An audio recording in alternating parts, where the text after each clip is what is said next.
Saudi আরবের রাস্তাগুলো দেখতে অনেকটাই সুন্দর। এক রাস্তায় জায়গায় জায়গায় লাগানো হয়েছে ক্যামেরা।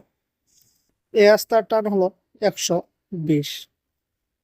সামনে একটি ক্যামেরা রয়েছে, ডানে রাস্তা যাওয়ার সময় যদি একটু ভুল হয় তাহলে ক্যামেরা মারবে।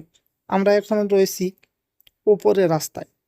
সামনে গেলে একটা গোলচক্কর বাজবে, এই গোলচক্কর দিয়ে আমরা নিচের রাস্তায় নেমে যাব। এখন আমরা গোলচক্করের ভিতরে রয়েছি, আর একটু সামনে গেলেই আমরা নিচের রাস্তায় নেমে যাব।